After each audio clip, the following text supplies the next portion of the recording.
Hi friends, ఈరోజు world food safety day. ఇది ఎలా వచ్చింది అంటే FDA, food and drug administrative and WHO ఇద్దరు కలిసి స్థాపించినటువంటి ఈ వరల్డ్ ఫుడ్ సేఫ్టీ డే. అలానే ప్రతి సంవత్సరం కూడా ఆహారం లేక చాలామంది చనిపోతూ ఉన్నారు. అలానే మనకు ఆహారం ఉంటూ చెడిపోతూ దాన్ని కన్జ్యూమ్ చేసేదానికి లేకుండా చాలామంది ఆకలితోనే చనిపోయే వాళ్ళు ఈ దేశంలో చాలామంది ఉన్నారు. అలానే ప్రపంచ దేశంలో కూడా చాలామంది ఆకలితో ఆహారం లేక చనిపోయే వాళ్ళు చాలామంది ఉన్నారు. మనము ఈ యొక్క సెన్సెస్ చూస్తే ఆల్మోస్ట్ ఫుడ్ చాలా దొరుకుతుంది, కానీ అది స్పాయిల్ అవుతుంది.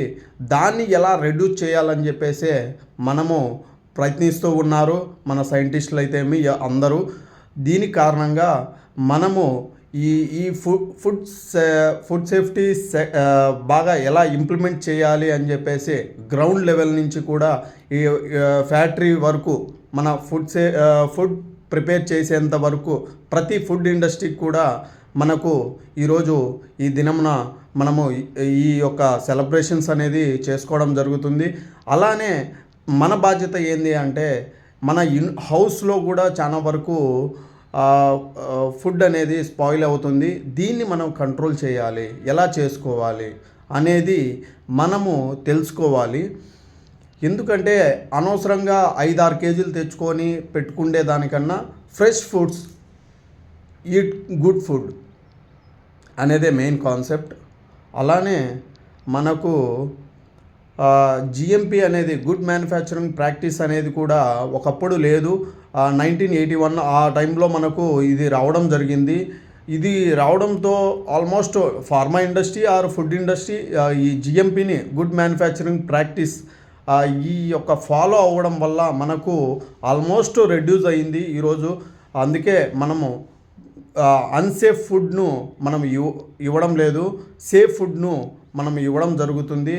ప్రతి ఫుడ్ ఇండస్ట్రీలో కూడా ఈరోజు జిఎంపిని ఫాలో అవుతున్నారు, చాలా బాగా ఫాలో అవుతున్నారు. ఎక్కడికి వెళ్ళినా కూడా ఏ ఇండస్ట్రీకి వెళ్ళినా కూడా ఈ జిఎంపి అనేది చాలా రోల్ ప్లే చేస్తుంది. అలానే ఈరోజు సర్టిఫికేషన్లు కూడా మన ఎఫ్ఎస్ఎస్ఐ కూడా చాలా రూల్స్ అండ్ రెగ్యులేషన్స్ తీసుకొని రావడం జరిగింది. ఆఫ్టర్ 1990sలో మనకు ఈ ఫుడ్ టెక్నాలజిస్ట్ కూడా స్పెషలైజేషన్ ఉండాలి అని చెప్పేసి ఫుడ్ సెక్టర్లో వాళ్ళను కూడా తీసుకొని రావడం జరిగింది. అలానే ఫార్మా ఇండస్ట్రీకి బీఫార్మసీ, ఎంఫార్మసీ అని చెప్పేసి వాళ్ళకు స్పెషలైజేషన్, ఇలా దానికి స్పెషలైజేషన్ పర్సన్స్ను ఉండాలి అని చెప్పేసి తీసుకొని రావడం చాలా సంతోషంగా ఉంది. అలానే మనము అన్సేఫ్ ఫుడ్ని తీసుకోకూడదు. అలానే ఫుడ్ పాయిజన్ అయ్యే ఛాన్స్ ఎక్కువ ఉంటుంది. ఈరోజు మనము చూస్తే హసాబ్ ఫాలో అవుతున్నారు, జిఎంపి ఫాలో అవుతున్నారు. అలానే మనకు ఈరోజు సర్టిఫికేషన్ లేని కంపెనీ లేదు, ప్రతి దానికి కూడా సర్టిఫికేషన్ ఉంది. ఎందుకంటే ఒకరు వచ్చి ఆడిట్ చేసి దాని తర్వాత వాళ్ళకు సర్టిఫికేషన్ ఇవ్వడం జరుగుతుంది. ప్రజల్లో ఈ అపోహ ఉంది, దీంట్లో ఏమే కలుపుతూ ఉన్నారేమో అని చెప్పేసి. Please check your ingredients and to eat everyone. Thank you so much. మీ పివి రెడ్డి. జై భారత్.